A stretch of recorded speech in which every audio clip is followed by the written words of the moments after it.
The snowstorm had raged for days, an unrelenting force of nature that buried everything under thick layers of ice and snow. The research team, a small group of 4, had followed a weak signal, a distress beacon that had inexplicably started, broadcasting after decades of silence. The signal was faint, almost ghostly, but it was enough to draw them to the coordinates deep in the Arctic wilderness. When they arrived, they found something impossible. An entire city frozen in time, its skyline jagged and surreal against the pale, stormy sky. Dr. Eric Monroe tightened his coat around him, his breath forming clouds of vapor in the frigid air. He scanned the eerie skyline, his eyes narrowing as he took in the sight. The buildings were perfectly preserved, untouched by time, their windows frosted over but unbroken. Vehicles were still parked along the streets, their doors left ajar, as if their occupants had simply vanished mid-step. The only sound was the howling wind, a mournful wail that seemed to carry whispers of the past. This place. "It shouldn't be here," whispered Liana, her voice trembling as she clutched her flashlight. Her breath fogged up in the cold air, and she shivered, though not entirely from the temperature. Haventon was lost in a storm 60 years ago. It was declared gone. But it's here. It's here. David, their technician, adjusted the bulky device strapped to his chest. The screen flickered with static, but the signal was clear, a steady, pulsing rhythm that grew stronger with every step they took. "There's something else," he said, his voice low and uneasy. "The signal is still coming from the center of town. It's stronger now. Like it knows we're here." The team trudged forward, their boots crunching in the frozen snow. The deeper they went into the city, the more unsettling it became. Streetlights, still powered by some unseen source, flickered weakly against the frost. Shadows seemed to move just beyond the edge of their vision, darting between buildings and vanishing when they turned to look. The air grew heavier, colder, as if the city itself was alive and watching them. Then they found the footprints, dozens of them, crisscrossing in the ice, leading toward the center of town. Some were half covered in snow, ancient and weathered, while others were fresh to fresh. The tracks were human in shape, but the stride was irregular, as if whoever or whatever had made them was stumbling or dragging itself forward, someone's. "Here," Eric murmured, his voice barely audible over the wind. He crouched to examine the prints, his gloved hand brushing away a thin layer of snow. The edges were sharp, the impressions deep. Whoever had made them had been here recently. Or something, Liana added, gripping her flashlight tighter. Her knuckles were white, and her eyes darted nervously to the darkened alleyways that lined the streets. The flickering streetlights cast long, distorted shadows that seemed to stretch and twist unnaturally. As they neared the town square, the signal became a steady pulse, resonating not just in their instruments, but in their ears, a low, rhythmic thrum that seemed to vibrate in their bones. The air grew colder, their breath crystallizing mid-air and falling to the ground like tiny shards of glass. The radio on David's belt crackled to life, a burst of static that made them all jump. Then, a voice, garbled and distant, barely audible, whispered through the noise, "Help us." "It's watching." The word sent a chill down Eric's spine.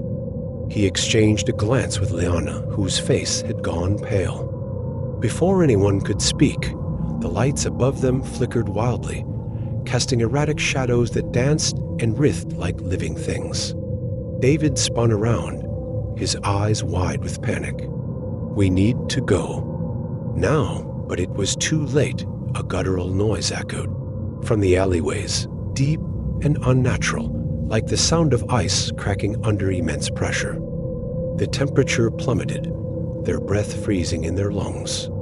From the darkness, figures emerged, human in shape, but wrong.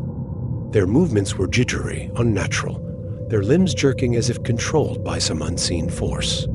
Their eyes were hollow voids of ice, reflecting the faint light in a way that made them seem alive and yet utterly lifeless. Eric grabbed Liana's arm. "Run!" They tore through the frozen streets, their boots slipping on the icy ground. The creatures moved faster than they should, their jerky, disjointed motions somehow propelling them forward with terrifying speed. The wind howled louder, carrying with it faint screams, voices from the past, trapped in the ice and snow. The city's secret was no longer buried. It was awake, and it was hungry. As they ran, the buildings seemed to close in around them, the streets twisting and narrowing as if the city itself was trying to trap them. The flickering lights grew dimmer, the shadows darker.